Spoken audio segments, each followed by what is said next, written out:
ரசூலுல்லாஹி ஸல்லல்லாஹு அலைஹி வஸல்லம் அவர்களுடைய மனைவியை பற்றி தவறான செய்தி பரப்பப்படுகிறது. யாருடைய மகள்?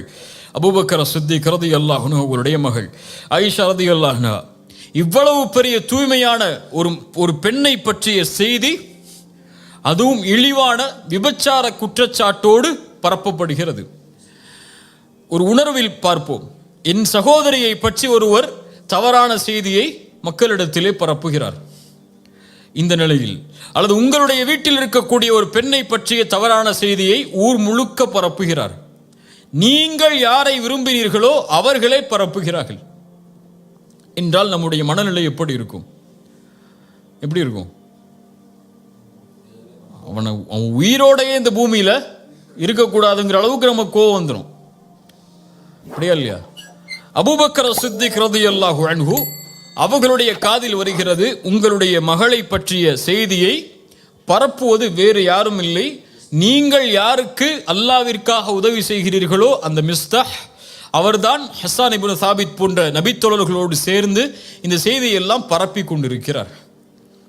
மிஸ்தஹ் நான் உண்டு இல்லைன்னு பண்ணிட போறேன்னு அபூபக்கர் ரலியல்லாஹு சொல்லலை. ஒரே வார்த்தை சொன்னாங்க, நான் மிஸ்தஹுக்கு செஞ்சு வந்த உதவியை நிறுத்த போறேன். நான் மிஸ்தஹுக்கு செஞ்சுட்டு வந்த உதவியை நிறுத்த போறேன். நான் அல்லாஹ் ரப்புல் ஆலமீன் வசனம் இறக்கிறான். சூரத்து நூருடைய 22வது வசனம், வலா யஅ்தலி உதுல் ஃபத்லி மின்கும் வஸ்ஸஅதி.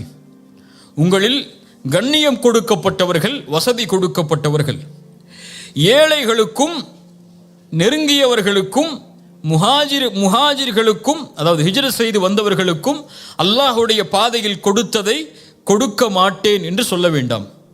வல் யஅஃபு வல் யஸ்ஃபஹு. அவர்களை மன்னிக்கட்டும், அதை பொருட்படுத்தாமல் இருக்கட்டும், விட்டு கொடுக்கட்டும். அது அலா துஹிப்பூன யக்ஃபிரல்லாஹு லக்கும். அல்லாஹ் உங்களை மன்னிப்பதை நீங்கள் விரும்பவில்லையா? இப்போ இங்கதான் அல்லாஹ் அந்த கேள்வியை நிலைநாட்ட விரும்புகிறான். அல்லாஹ் உங்களை மன்னிப்பதை நீங்கள் விரும்பவில்லையா? அப்போ நீங்க அல்லாஹ்வுக்காக ஒருவருக்கு உதவி செய்றீங்க, ஆனால் உங்களுடைய மகளை பற்றி பேசுகிறார் என்பதற்காக யாருடைய உதவி நிப்பாட்டுறீங்க? யாருக்காக செஞ்ச உதவியை நிப்பாட்டுறீங்க?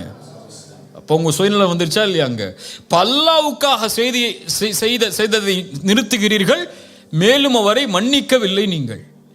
நீங்கள் அல்லாஹ் உங்களை மன்னிக்க வேண்டும் என்று விரும்புகிறீர்கள், ஆனால் அதே மன்னிப்பை சக மனிதர்கள் உங்களுக்கு செய்தால் நீங்கள் கொடுக்கவில்லை.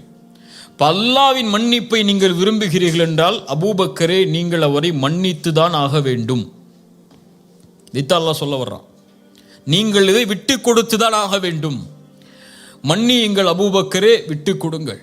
அபூபக்கர் ரலியல்லாஹு அன்ஹு உடனடியாக சொன்னார்கள், ஆம் யா அல்லாஹ், உன் மீது சத்தியமிட்டு சொல்கிறேன், உன் மன்னிப்பை நான் விரும்புகிறேன். இங்க நான் செய்யறது எதுக்காகத்தான்? என்னுடைய ஈகோ புதஞ்சு போச்சுங்கிறதுக்காக இல்லை, உனக்காகத்தான். அவரை நான் மன்னிக்கிறேன், அவர் மேல் நான் கோபத்தை வெளிப்படுத்தல.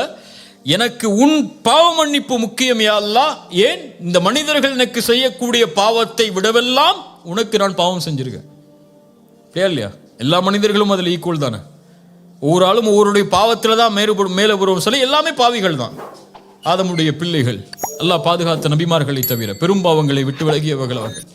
மற்றபடி மனிதர்கள் எல்லோரும் பாவிகள் தான். எல்லோருமே அதற்கு உரித்தானவர்கள் தான் அல்லாஹ்வுடைய மன்னிப்புக்கு.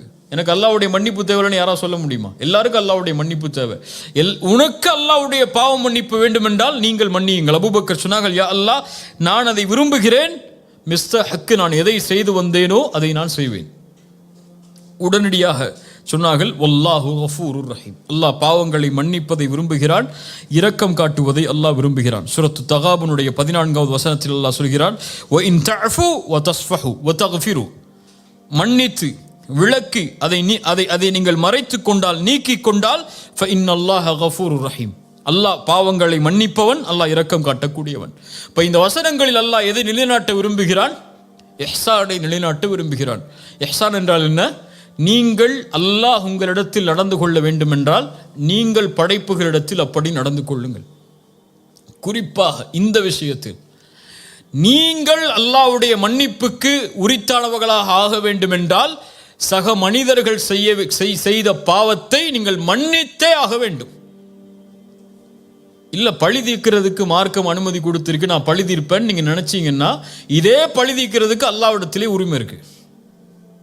இதே பழி தீர்க்கிறதுக்கு அல்லாஹ்விடத்திலே உரிமை இருக்கு. இப்ப அந்த உரிமையை நீங்கள் எடுத்துக்கொண்டால் அதே உரிமையை நாளை மறுமையில் அல்லாஹ் எடுப்பான்.